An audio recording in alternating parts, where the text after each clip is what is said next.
नमस्कार दोस्तों, ये स्वागत है एक बार फिर से आपके अपने YouTube चैनल भी एक्टिव ज्ञान में। आइए कथा में आज जानेंगे गृहस्थ धर्म का वर्णन। युधिष्ठिर बोले, हे नारद जी, अब मुझे वह गृहस्थ धर्म बतलाइए कि जिसे जानकर गृहस्थी में रहता हुआ भी मनुष्य उत्तम पद को प्राप्त हो सके।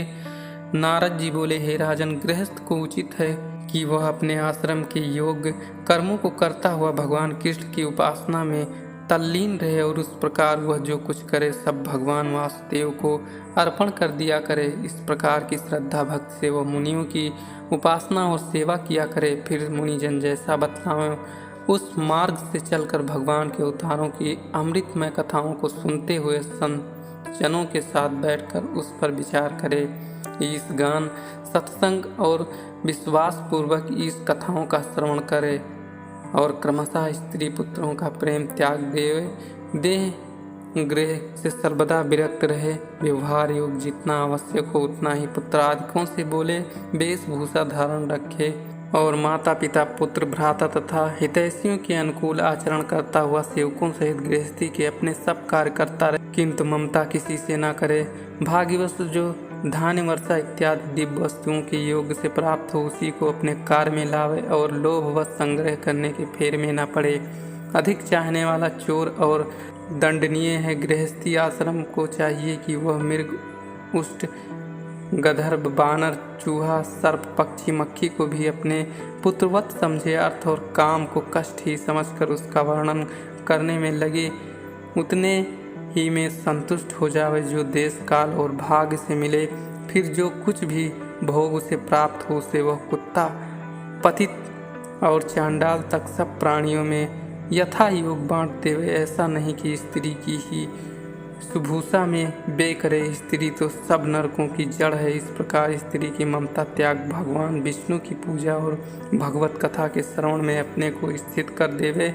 विज्ञानी गृहस्थी को चाहिए कि वो पंच यज्ञों से बचे हुए सिद्ध भोजन के द्वारा ही अपना निर्वाह करे और शेष वस्तुओं को वह अपनी न समझे। गृहस्थ के अर्जित धन में देवता, ऋषि, मनुष्य और कितने ही प्राणियों का भाग रहता है, इसीलिए गृहस्थ उन सब का पृथक पृथक पोषण करे। इसको भी वह परमेश्वर का ही पूजन समझे। यदि उसके पास यज्ञ की सामग्री हो तो वह अग्निहोत्रादि करता रहे, क्योंकि यज्ञ में भगवान विष्णु का वास है। धनवान द्वितीय जातियों को चाहिए कि वे भाद्रपद के अंतिम कृष्ण पक्ष में अपने कुटुंबियों का श्राद्ध करें तथा और भी इसके उपेक्त जो पर्व हों उनके दिन पिता इत्यादि का श्राद्ध करें। इससे मनुष्य का जीवन सफल होता है। वह देश बड़ा ही पुण्यप्रद है जहाँ तप, विद्या और दया युक्त ब्राह्मणों का कुल रहता है। जहाँ विष्णु जी की पूजा हो वो सब देश कल्याणदायक है।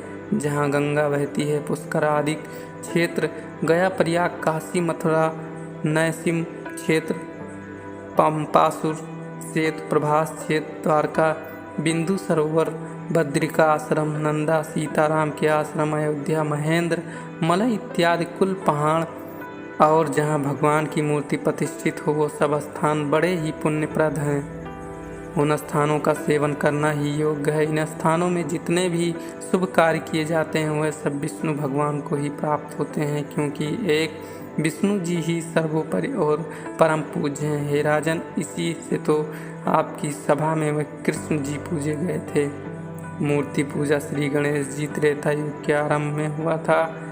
तब से कोई पुरुष मूर्ति में विष्णु जी को और कोई शिव जी आदि को पूजते हैं। विद्वानों ने पुरुषों में ब्राह्मणों को भी पूजा का अच्छा पात्र माना है, क्योंकि ब्राह्मण भगवान की मूर्ति रूप वेदों को धारण करने वाले हैं। उनके चरणों की धूल से लोगों के पाप क्षय हो जाते हैं।